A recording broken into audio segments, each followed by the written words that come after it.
Alright, let's go, because you know what I came in to do. I don't get paid for overtime. I'm here to fight. Teo was the better fighter. Like, it wasn't really boxing from Teo. It was athleticism. Obviously, he studied his tactics, obviously. But it was just athleticism. How the fuck are you getting beaten by lead rights and uppercuts by the smaller guy? First round, either or either. Second round, good counter left uppercut by Teo. In the third, it looked like Josh Taylor was establishing his physicality. He bundled Teo out of the ring and threw an illegal right hand while Teo was sitting on the bottom rope. Josh extended his glove, his left hand, to say, okay, let's touch gloves and get on with it, and threw a right hand as he was doing it. So the mean streak was there, no doubt about that. And then Teo came in with another shot. Josh pushed him down, and I thought, oh, it's looking bad for Teo. And then after that, Teo just found, in the same round, Teo just found room for his lead left and lead right, and they just landed really easily. And the fight never changed complexion after that. Despite the punishment Josh Taylor took, he was banged up around the left eye a little, but it didn't look too bad. Teo had a couple of scrapes around the nose and the right eye, but nothing to threaten the fight getting stopped. Fourth round, Josh landed a good shot, a big left. It was a little high up on the head, but Teo ate it like, so what? And then Teo, whilst being stalked by Josh Taylor, managed to push him to the floor with a left forearm. And this seemed to, rev Teo up. The combination started. The crowd are going crazy, and you can feel Josh's anxiety almost, I want to say. The commentary team, Andre Ward and them, they said that Joe McNally, Josh Taylor's coach, said he needed more feints. Yeah, you needed more feints, but all we saw was Josh step in with that right foot, then the jab came, and the high guard, and he got read like a book in there. He got read like a book. Like, the angles never changed, the adjustments never came. Like, someone described it on the Hangout. Teo freestyled on Josh Taylor. Teo isn't someone who goes out there with a set plan of tactics. He adapts to the fight. He improvises. And, he sees openings, then he takes advantage of it. Like, the jab to the body started working very well for him. He's walking Josh down. Very confident, very cocky. Josh did land jabs, he did land rights, but they were singles, and he was never able to establish a rhythm. That was his issue. Teo used the width and length of the ring more effectively. Josh just seemed like, he could only box from this range and throw the jab and a right, just 1-2s. And by the time that slow southpaw jab came out, the left hand was never going to land, and he couldn't disguise no punches on Teo or anything. His style looked primitive in comparison. Teo's upper body movement was just on another level, while Josh's was non-existent. And Josh just looked ill-prepared. Like, okay, no upper body movement in defense, you think he could take his shots? Fair enough. But at least when you're mounting offense, make some adjustments. Stop coming in so square. Try mounting the attack from a little more of a side-on position. We didn't see nothing. And when you're a tall man and you're not making these adjustments, you're just a target to get hit with your head right up in the flipping ceiling. And, Josh just didn't respond to the occasion. In the seventh, they traded right hands, and both times Josh came off worse. And it didn't matter if it came to a back foot fight or Teo was on the front foot. He was always in control. The eighth ended with that leaping left hook from Teo, very flashy, very demoralizing. Then he starts mocking Josh Taylor, rolling his arms and doing some flashy shit with his legs. And you sense the belt is staying in America. Teo's hybrid boxing in the ninth. He was just leaning back, then uncoiling, uppercuts, hooks, rights over the top. And, Josh, it's never looked worse. Even in the Jack Catterall fight where he was floored, it's never looked worse. Josh getting hurt by overhand rights, sending him back into the ropes, rocked. Maybe Josh got an early round, maybe the 7th. Teo appeared to take the 10th round off. Josh may have won the first round, maybe one of the mid rounds, but there was no rounds that you could say he won easy. Total domination. The only thing Josh had was his fighting pride, and he survived till the final bell. a thoroughly beaten man. Teo's athleticism gives him a chance against anyone at 140 on a good day, because even into the 12th round, he's still coming with that wide stance, that wide-legged stance, which they say takes up a lot of energy. That's what I've heard coaches say. That ain't me saying that's the case. I've heard coaches say that. But for Teo, piece of piss. The shoulder roll held up very well for Teo, but then again, Josh was so predictable with his punches and didn't use his legs very well to create angles. He got away with it. Special qualities for Teo. 2 career-defining fights, once against Lomachenko. He showed a championship finish there, and this championship finish against Josh Taylor was brutal. The way he finished the 11th with Josh back against the ropes, teeing off, and then there was that right hook to the body in the 12th that doubled Josh over. Performance of the year. Yeah, highly impressed. As for Josh Taylor, I read somewhere where he said it was close, and I'm here to tell you this, Josh.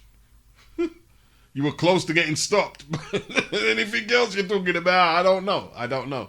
I'm going to imagine that Joe McNally won't play a part in Josh Taylor's future in terms of coaching. Like, he's already got rid of Ben Davison, Shane McGuigan, and after these comprehensive defeats, there's normally a casualty. I think Joe Joyce is the only guy recently who's got defeated comprehensively and hasn't changed his coach straight after. But we'll see. So, 2 less than impressive performances on the bounce from Josh Taylor. Now, I'm in the minority. I actually thought the Ramirez fight was close, aside from the knockdowns. But Josh won that fair and square, so we'll put that one aside. But the Jack Catterall fight in this one here, losing his strap to Teofimo Lopez. I covered the Jack Catterall fight. I previewed it. I was worried if Josh Taylor could summon up the fear factor. He has since said that he didn't prepare as he should for Jack Catterall. Then there was also talk that the weight was giving him issues. But if the weight is giving you issues, why stay in 140 and fight Teofimo Lopez? And I think we can only put it down to the weight so much. And there's a few reasons for that. They said he had a nutritionist on board for the Teofimo Lopez fight. Everybody said he looked good on the scales. He didn't look gaunt. And let me say what I'm saying very carefully, because a lot of people have said Josh Taylor is overrated after this latest performance. I don't believe he is overrated. I think he's a very talented fighter. I think it's came to a stage where Josh Taylor has ran up into 2 styles that have not complemented his at all. I also don't think his confidence was where it needed to be after the Jack Catterall fight.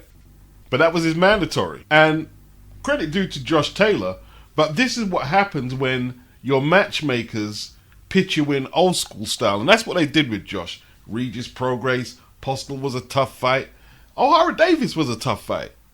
You know what I mean? On paper, Ramirez, Teo, Jack Catterall was his mandatory. And this is what happens. And he hasn't ducked anyone. His career looks like it's on life support. But that's because you're fighting tough fights and not cherry picking. And in this era here, you don't get no credit for that. Yeah, I always knew he was overrated. Overrated? Who was he ducked? He ain't ducked no one. He fought everyone. The only fight he ducked was the Catterall rematch. World Boxing Super Series champion, undisputed champion at 140. The only way you can achieve that, undisputed in World Boxing Super Series, that means you're fighting the stellar elite of your weight class. You have no choice. You can't pick who's coming next in the tournament. And if you want to be undisputed, you've got to fight the other guy who's got the straps, regardless of who he is. I don't think the Top Rank deal has done Josh much favours in all truth either.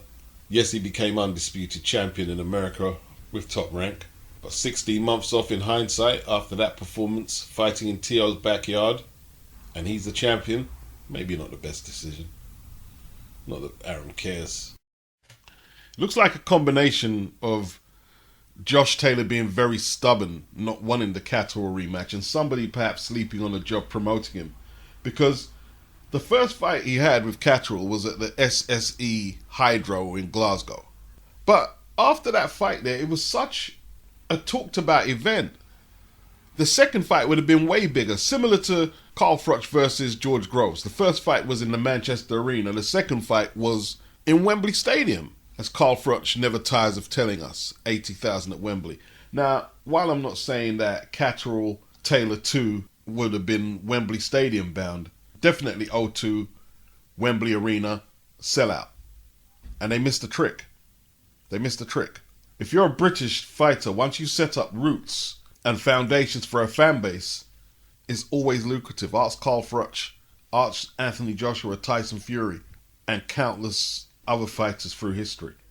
I think Josh enjoys the anonymity, not being recognised everywhere he goes, but signing to Top Rank, he's not a household name in the UK. So when he does come back in the UK, he's not going to be as big as he should be, former undisputed champion. They just didn't develop him over here. You establish roots over here, big event against Catterall, then you might attract the big names. Maybe Teofimo may have came over to the UK. Not saying it would have made a difference, but you know, it's always preferable to have it in your hometown for whatever advantages that may bring or could bring. Josh didn't go for the rematch and he ended up going to the MSG and getting his ass whooped. You know, Josh is going to be thinking what's going wrong. But, you know, look, it's boxing. The Pro Grace fight was hard. The Ramirez fight was more difficult than what people are saying. The Jack Catterall fight was hard. Man, even Postol was giving him some tough rounds early on. Tough fights can catch up with you eventually. And some fighters don't recover from tough fights as well as others. It is what it is. You could argue that Regis Pro Grace maybe sneaked a decision but didn't get it against Josh Taylor. Regis, however, went toe-to-toe with Josh maybe a little too much and wasn't cute enough to make Josh pay the way Teo did. But Jack Catterall laid down the blueprint. Josh doesn't like movement. Teo's preparation was excellent. His athleticism, his movement was spot on the night. His hand speed was probably underestimated by many people, including myself. And right now, Teo's name is back up in lights and everybody's talking about him just like they were when he defeated Lomachenko. Congratulations. Josh Taylor fights with a certain level of arrogance and anger and spite. This is who he is. I think Josh Taylor was in denial with the Catterall fight. He was in denial. He didn't listen to what the majority of the world were saying about that fight. Maybe he thought, oh, you guys are just haters. Josh has that type of arrogance where I could actually believe he believed it was, him against the world. So he pretended like the Catterall fight wasn't important. Nah, I'm not going to rematch him. Forget that. But in the back of his mind, he wouldn't have been able to erase the memory of that fight. He didn't look good.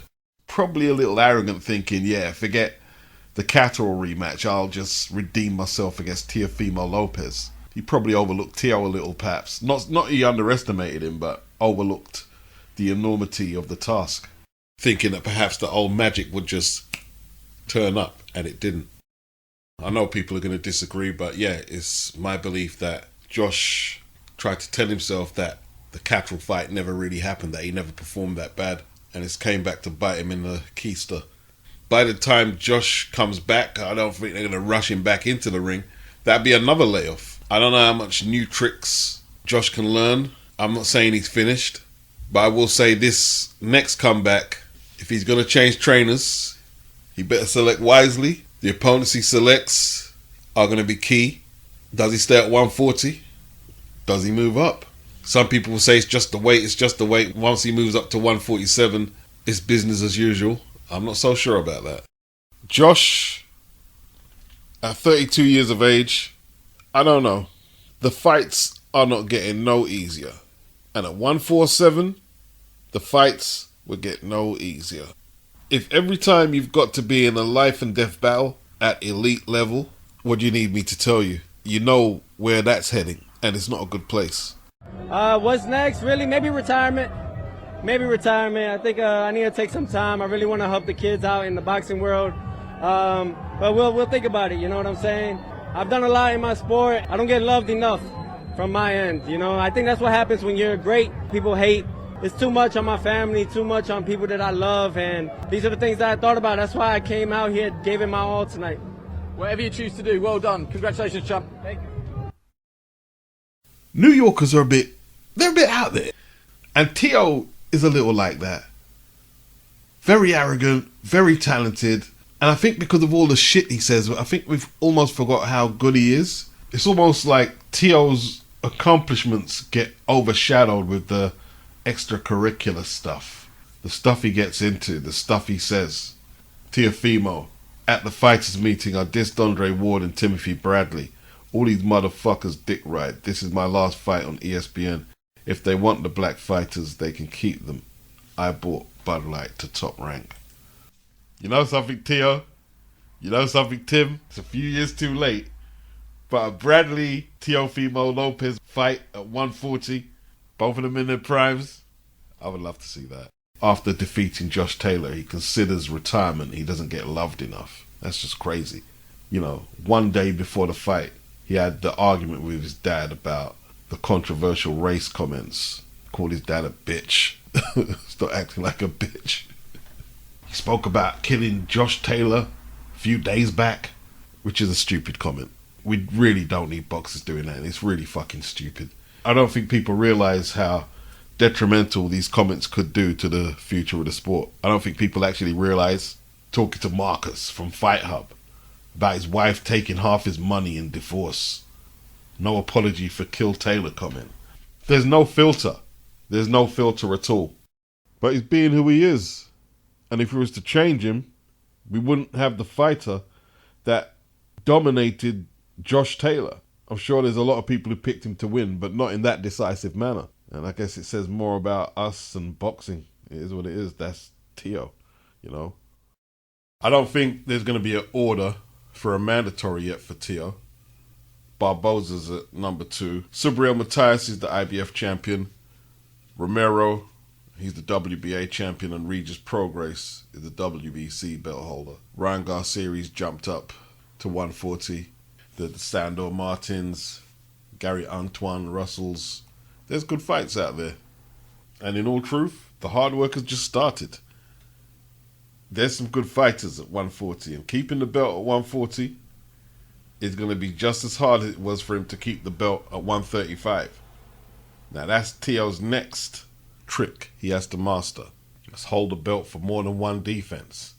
He won the IBF strap against Richard Comey in 2019, defended it and unified a few straps against Lomachenko, had the whole situation with the purse bids, Triller, Matchroom, Top Rank, and was kept out of the ring for an age for over a year, and then lost the belts to Cambosos. So he'll want to hold on to the belt for more than one defense. Now he's talking about greatness. You've got to be able to hold on to the strap longer than that. Don't know what Devin's doing, or Tank. They've still got hardware at 135. Devin's got the serious hardware, of course. Tank's got the baby shit. Teo probably still celebrating him and his old man, so they're not going to worry about them names right now. But they'll soon have to turn their attention to some of them names, and I'm looking forward to it.